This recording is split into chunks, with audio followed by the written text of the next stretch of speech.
Il faut dire, Isabelle, que les statistiques souriaient aux Bayonnais avant de recevoir les Parisiens, puisqu'ils avaient joué déjà 3 matchs lorsqu'ils recevaient ici à Anoeta en délocalisant, et 3 victoires. Le public était là avec bien sûr le fameux Vino Griego, l'hymne de la Peña Bayona, qui a accueilli les joueurs. 22 000 spectateurs, ce n'était pas complet aujourd'hui à Anoeta, mais on a vu tout d'abord un coup de théâtre dès la 7e minute. Vaca, l'ailier, est blessé, fracture du bras, remplacé par Bustos Moyano, l'Argentin, le buteur, qui va avoir un rôle important dans ce match, vous allez le voir. Et pourtant, ce sont les Parisiens qui sont en lutte, vous le disiez, pour la qualification, qui s'illustre dès le quart d'heure de jeu avec Ioane qui déborde le long de sa touche après ce coup de pied à suivre de Bonneval. Le raffut sur Rocco Socco, excusez du peu, et l'Australien qui ne peut trouver du soutien. Toutefois, une pénalité pour Jérôme Filleul, buteur aujourd'hui en l'absence de Julien Dupuis. Et donc, c'est le Stade Français qui ouvre le score 3-0. Réaction avec beaucoup de pugnacité du pack bayonnais. Un ballon porté d'école qui est écroulé illicitement. Monsieur Ruiz qui offre une pénalité aux Bayonnais, et c'est Bustos Moyano qui la transforme.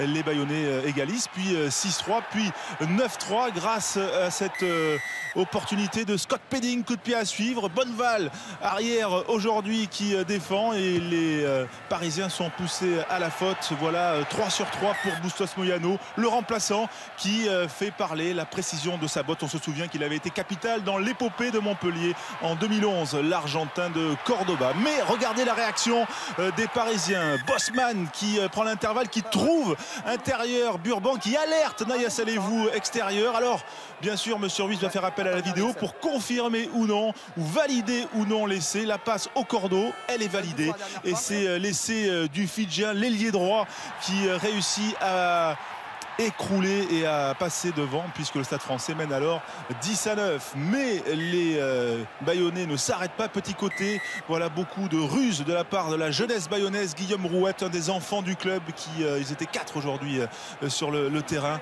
Voilà, Rouette qui ne peut pas trouver Faoso, mais à la mi-temps, c'est Bayonne qui vire en tête, 12-10 en faveur des Bayonnais. Voilà, Sergio Parissé, toujours incertain, qui reviendra la semaine prochaine, qui était là. Les Parisiens qui avaient fait un stage depuis mardi à Hendaye, et qui donc sont arrivés, qui réattaquent la deuxième période avec force, à l'image de la mêlée parisienne souveraine. Le beau duel entre Gerd Müller, le Bayonnais, et Van der Merwe, vraiment l'une des recrues satisfaisantes du Stade Français cette saison. Voilà, les Parisiens qui reviennent donc à 2 points, 15-13 grâce à Jérôme Filleul à la 47e minute, et encore Rouette, encore Faoso, le duo qui s'illustre.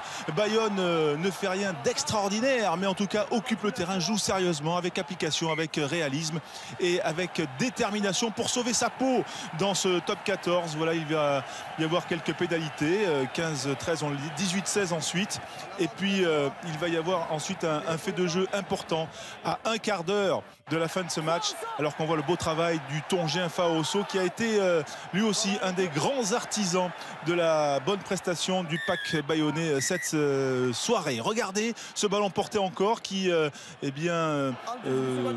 gêne quasiment les avants parisiens. Voilà.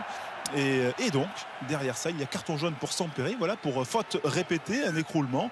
Et derrière, qui a Bustos Moyano. Il a fait 8 sur 8, pour tout vous dire, ce soir. Il va en réussir une supplémentaire, une pénalité qui va permettre aux Bayonnais de mener 24-16, 8 points d'écart. Cela veut dire que les Parisiens, à ce moment-là du match, un quart d'heure de la fin, ne sont pas dans le bonus défensif. Touche déviée, 4 minutes encore à jouer. Naya Salehou est venu au centre, il dépose Rocco Socco, il va alerter Ioane, il fixe mal le dernier défenseur, et l'action ne pourra pas aboutir malgré le retour intérieur de Ioane. Voilà, Delo Lanta qui respire. La fin de match est irrespirable. Heureusement, une balle de match à 2 minutes de la fin, et c'est la touche bayonnaise avec Roumieux notamment qui remporte ce ballon. Voilà, c'est un symbole, et en tout cas c'est une victoire importante, la 10e de la saison pour les Bayonnais, donc qui l'emporte. Bonus défensif pour le Stade Français, et Christophe Delo, entraîneur bayonnais, qui revient sur la performance de son buteur Bustos Moyano, buteur improvisé aujourd'hui.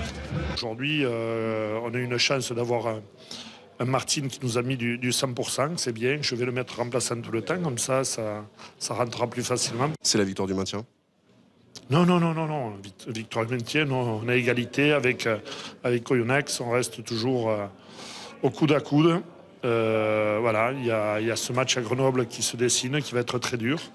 Et puis après, il y a encore un gros morceau qui s'appelle le championnat de France, qui s'appelle Castres. Voilà, donc rien n'est fait et tout est à jouer encore. Regardez juste à la fin du match les joueurs qui étaient hors du groupe et qui étaient là sur la touche en stage, en tout cas qui sont venus retrouver leurs partenaires avec leur smartphone pour voir les résultats. Regardez Pascal Papé avec Julien Arias.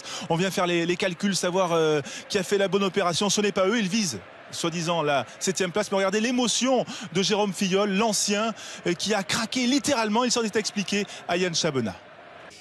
Une prise de conscience du fait que la saison peut se terminer, donc voilà quoi. C'est à mon vieil âge, on n'a plus trop l'occasion de pouvoir bénéficier des phases finales. Donc voilà, c'est une phase finale qui peut nous échapper et qui peut m'échapper également. Donc voilà.